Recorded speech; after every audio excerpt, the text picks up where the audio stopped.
warahmatullahi wabarakatuh. Nama saya Rani Putri. Saya berasal dari Universitas Pancasila, Fakultas Psikologi. Dan hari ini untuk memenuhi tugas ujian tengah semester saya akan memberikan penjabaran video mengenai metode assessment center. Nah, untuk pertama-tama lebih baik kita jelaskan dulu kali ya apa sih assessment center itu sendiri. Assessment center menurut Byham dan Thornton menyatakan bahwa ialah sebuah prosedur dengan sekumpulan teknik yang bertujuan untuk mengevaluasi karyawan. Biasanya tujuannya untuk keputusan tenaga kerja dalam sebuah perusahaan atau organisasi. Nah, kita pindah ke poin selanjutnya, yaitu membahas tentang metode apa saja sih yang sering dipakai pada assessment center. Yang pertama ada work sample, di mana serangkaian kegiatan yang dilakukan oleh kelompok kecil. Contohnya apa? Contohnya seperti group discussion atau role play saat meeting, ada juga writing activities dan beberapa kegiatan kecil lainnya. Yang kedua ada interview, di mana interviewer wawancara calon kandidat apakah mereka pantas untuk menerima pekerjaan tersebut atau tidak.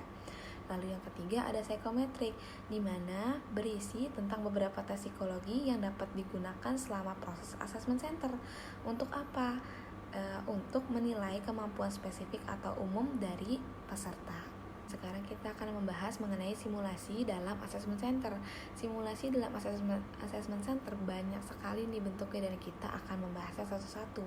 Yang pertama ada case study, di mana biasanya peserta akan diberikan beberapa studi kasus dan diberikan waktu juga untuk menyelesaikan mencari solusinya. Biasanya kasus-kasus yang diberikan terkait dengan perusahaan dan jabatan tertentu. Yang kedua adalah LGD, di mana tempat pertukaran ide, pendapat, dan informasi oleh setiap peserta atau anggota-anggota yang ikut pada assessment center. Dan dalam LGD ini tidak ada pemimpin dalam diskusi, jadi semua posisinya sama dan sejajar. Yang ketiga adalah intre. Intre sendiri adalah tes situasional yang menstimulasikan aspek-aspek administrasi pada sebuah jabatan. Nanti peserta akan diberikan beberapa item dan diberikan waktu untuk mengidentifikasi derajat relevansi, kepentingan, dan prioritas untuk setiap item di dalam intre. Dan yang terakhir adalah gamifikasi, di mana metodenya itu seperti permainan yang bisa dilakukan indoor atau outdoor. Biasanya gamifikasi dapat melihat job performance dari peserta. Nah, setelah selesai membahas tentang apa saja metode yang sering dipakai oleh assessment center, sekarang kita pindah ke poin selanjutnya, yaitu bagaimana kita mengaitkan assessment center dengan jabatan tertentu. Hari ini saya akan mengaitkannya dengan IT Project Manager. Sebelum kita melangkah lebih jauh, kita harus mengetahui dulu apa saja sih job desk yang harus dilakukan oleh IT Project Manager ini. Nah, job desk-nya ini dibagi menjadi dua, yaitu yang pertama internal, membuat jadwal proyek, merekrut anggota tim, memberikan tugas ke tim dan anggotanya tentu saja, dan memantau serta mengendalikan hasil dari proyek dan setiap milestone-nya. Yang kedua adalah job desk internal, yaitu melaporkan status kemajuan proyek, bekerja dengan klien tentu saja, dan mengidentifikasi kebutuhan sumber daya dan bagaimana cara mendapatkannya. Nah, setelah kita mengetahui job desk apa saja yang sekiranya harus dilakukan oleh IT Project Manager, sekarang kita juga harus mencari tahu nih, kira-kira sikap apa saja sih yang dibutuhkan jika Anda ingin menjadi seorang IT Project Manager. Yang pertama, ada kejujuran dan integritas. Hal tersebut tentu saja diperlukan oleh setiap jabatan dan profesi. Yang kedua adalah berpikir kritis. Dan ketiga adalah toleransi terhadap ketidakpastian, di mana IT Project Manager sendiri harus memperkirakan kemungkinan-kemungkinan yang terjadi saat ia menjalankan proyek yang akan ia garap. Lalu ada keyakinan yang tinggi, di mana IT Project Manager juga harus memiliki sifat optimistik dalam mengerjakan setiap proyeknya.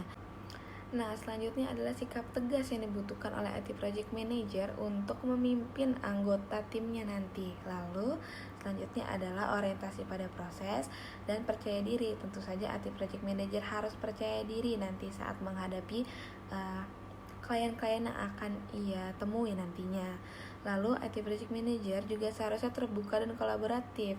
Sekali lagi, karena IT Project Manager ini banyak menghadapi orang dan anggota-anggota timnya, sangat-sangat diperlukanlah sikap terbuka dan kolaboratif ini. Nah, kita pindah ke poin terakhir, yaitu metode apa saja sih yang akan dipakai dalam assessment center jika kita ingin merekrut seorang IT Project Manager. Nah, metode yang pertama kita dapat lakukan LGD, di mana yang sudah dijelaskan di awal tadi. LGD kan berisi dengan beberapa peserta ya di dalam satu kelompok. Di sini kita dapat melihat calon kandidatnya itu apakah mereka tuh terbuka satu sama lainnya, apakah mereka tegas dalam penyampaian argumennya, apakah mereka dapat saling berkolaboratif, dan apakah mereka percaya diri akan argumen yang mereka keluarkan. Nah, selanjutnya ada case study, di mana kita melihat toleransi terhadap ketidakpastian, di mana bagaimana ia bisa memperkirakan solusi-solusi yang akan ia keluarkan nanti ketika menghadapi suatu masalah. Dalam case study ini kita juga dapat melihat kepercayaan diri seorang IT Project Manager dalam bagaimana ia menghadapi masalah-masalah yang terjadi dan apakah ia percaya bahwa solusinya dapat menyelesaikan masalah tersebut.